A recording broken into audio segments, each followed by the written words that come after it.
Hey everyone, I'm Tafony. Let's ramble about the Gamechanger Audio Plasma Voice. Quick disclaimer, I imported both of these Plasma Voices from an American retailer. I traded my own modules to cover the cost of them. I'm not affiliated with Gamechanger Audio in any way. So there's been a couple times now, most recently in a reply to a Reverb listing that I had up, that somebody referred to me as, or somebody said, hey, you're the two Plasma Voices guy from YouTube, which is both kind of hilarious, but also maybe I should mention it here.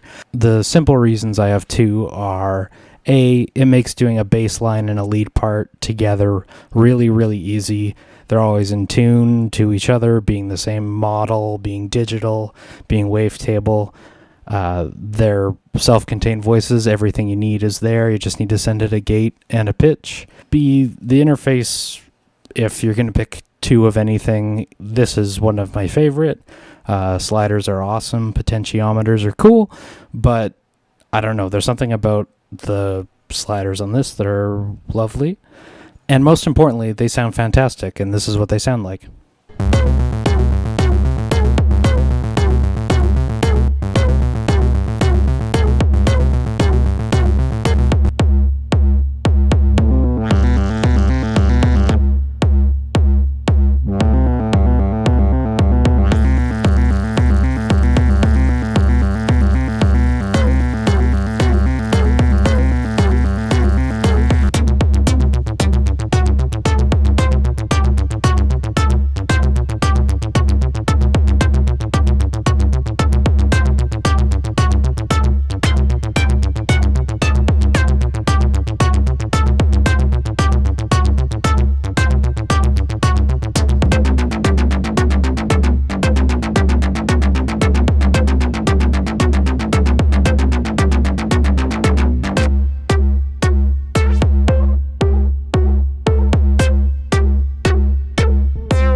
Okay, let's go through this module.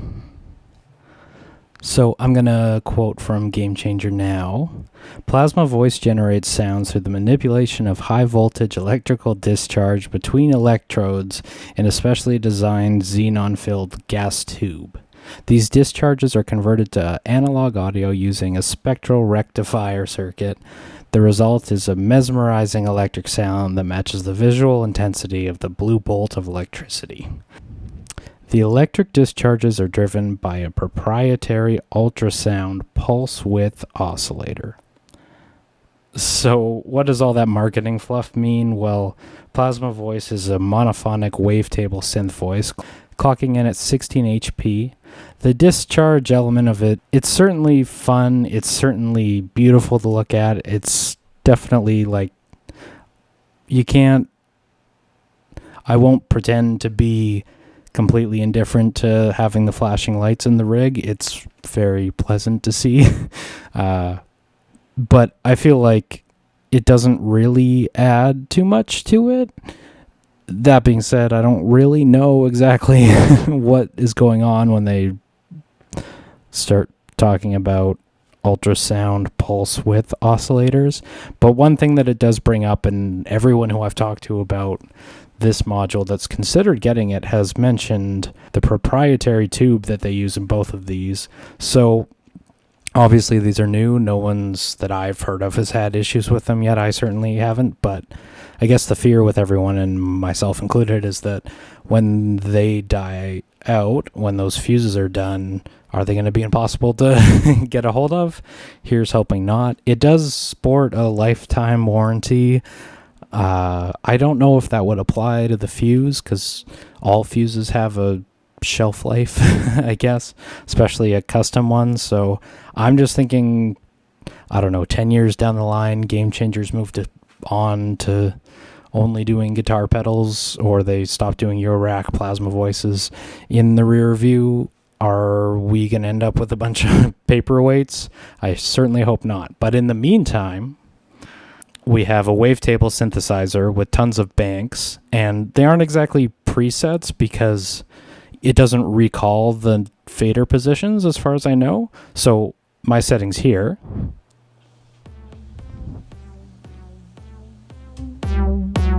those stay the same when I change the bank or the sound. So I've seen complaining online that it's a preset synth, which it isn't really. I mean, wavetable, the sound is somewhat baked in, but I mean, there's no recall of the knobs. So all that being said, this is a wavetable synthesizer with tons of different sounds in it. It has an amazing interface. It sounds phenomenal. It's very gritty, grimy, and in your face. And my favorite guitar pedal is the ZVEX Woolly Mammoth, and I really like how the noise gate on that one can kind of choke the envelope of the bass, and I like how the Plasma voices seem to add some grit by cutting off the envelope. Like there's some like weird snappiness to it that seems really punchy to me. I really like it. So some other things to mention. The unit itself has sort of a self-contained stand, I guess I should also mention. So if you look on here, I'll show this camera. I won't pull it out of the rack for this one, but it has like sort of a pocket operator style backing that you could use this without a case. That's kind of a nifty idea, but the problem with that for me is that you would still need a Eurorack power supply as far as I understand. So yeah, you could take it out of the case, but you're never going to get far from the case if you want to power it on, unless there's a way to USB power it. If that is a thing, let me know, but I don't think so. At least I'm not aware. It's also a MIDI focus module, which I have never used any of that in this one, but there is 3.5 millimeter MIDI inputs on these two. There's MIDI CC controls over a multitude of items here. Maybe that's something that's really cool. Maybe that's something that you're interested in doing. I've always used it with my Eurorack sequencers with CV and gates, so I'm not familiar with any of that and how it works, but I do have the Oxy one, and it might be cool to mult its output and run 3.5 millimeter MIDIs into there, and then you could do, hell, even use a key step, and you could control sliders over MIDI, or use a fader fox, or something cool like that. But if that interests you, it's definitely there. I will say, being that it's a MIDI module, unlike Polycinematic, where you don't get a lot of patch points, Plasma Voice, pretty expensive module, but you do get patch points over all the CV, and then you also get these multi-CV, or one multi-CV input that's freely assignable.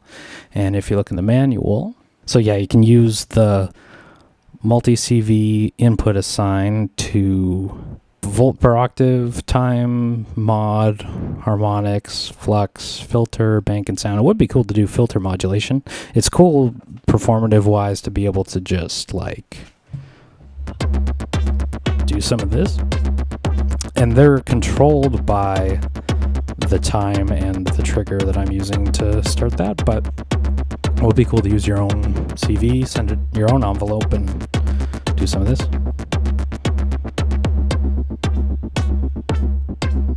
Now, I'm going to try and find it quick here. There's, I know I said they're not presets, but in some ways they share a lot of the preset DNA, and meaning that the filter function is defined by which sound you're using. So you can go into the settings here and change the filter mode. Here, bottom corner. It can either be the default, which I have it left on, so it's defined by the selected sound. So some of them are DJ style, some of them are low pass, some of them are high pass. But then you can set it to be a permanent option as well if you want to always do low pass, which is also kind of a cool thing. Or always be DJ would be probably the most useful if you're going to do a lot of modulation with it. I think what I was saying earlier about some cool choking and stuff of it, I think that can be also accentuated by using some of these star functions, which I haven't gotten into yet, but hopefully I will very soon. So yeah, I'm just going to do a really boring run through of all the controls on the panel that you could definitely get out of this manual yourself, but we're here. So if you don't have the module in front of you, you don't have the manual in front of you, we're going to go through it. So my pair of them sounds like this.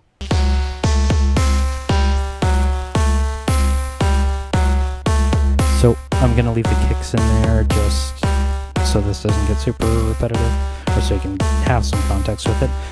There's going to be a hair of reverb, just a hair. And let's pick a different sound. I don't. That's a nice one.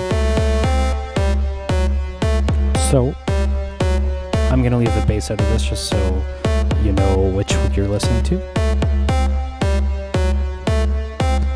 So you'll see it going off there, but I'll disconnect it just so we know we're looking at the one on the left. So LED rows and encoder, you basically have the big knob here that switches between the two rows of stuff, and you press enter to swap between the first row, which is the bank, and the second row, which is the sound. They're nicely organized right as it's labeled here. So first is bass, second is lead, third is pluck, fourth is drum, fifth is metal, sixth is static, and seventh is spark. And then all the sounds within are different and not labeled. So you have drive, potentiometer, so there's like simple EQ, bass, and treble, and drive. So treble sounds like this.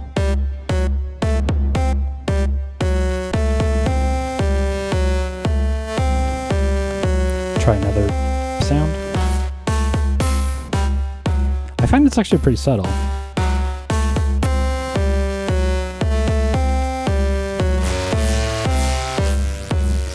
But with this one, you'll find it interacts differently with other stuff. I guess that goes for anything, but if you crank the flux, then the drive's going to really make a difference. So that's the drive, and then there's a bass, EQ, there's the two knob EQ,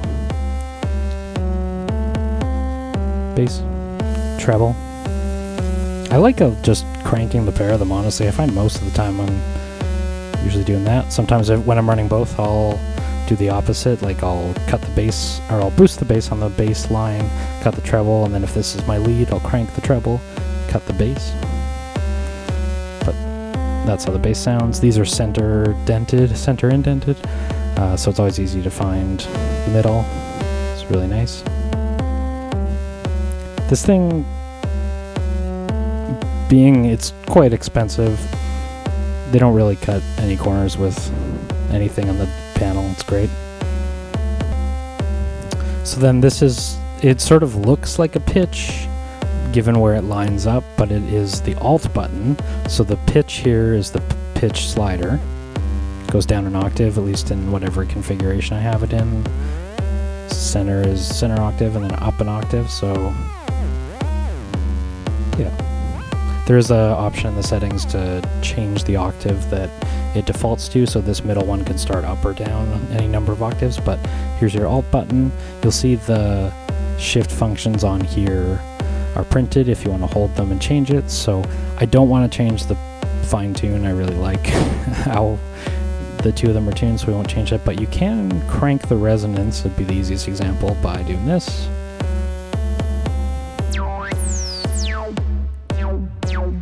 So now we have way more resonance in the filter. That's cool. Take that back to the center. Now these are attenuators for the CV input, so they won't do anything right now, but if I was running CV control over them, they would.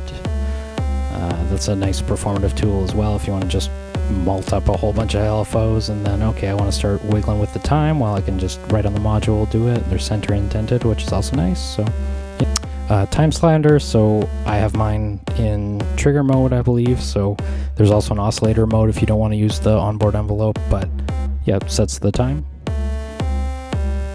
Much appreciated. Mod is what controls the tube, so if we crank it,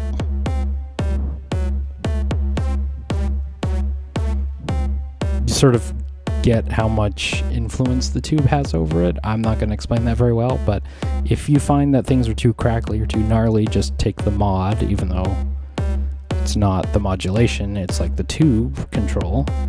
Turn it down and oh, okay, now it's starting to sound more wavetable-y, more patty in this case, or this is the lead bank, but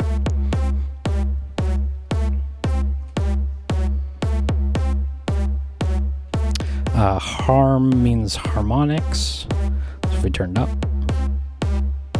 This one kind of confuses me. I find it might be that it is in relation to another one, but to another parameter that I tend to have turned down, but there's harmonic overtones that are supposed to come in here. I don't really hear too much going on, but tell me why that is in the comments, because I'm probably just missing something.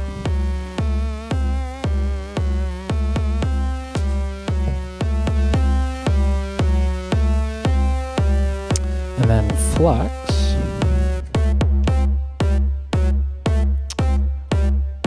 Chaos artifact effect depth. Yeah, there's some of that fartiness. That's really nice.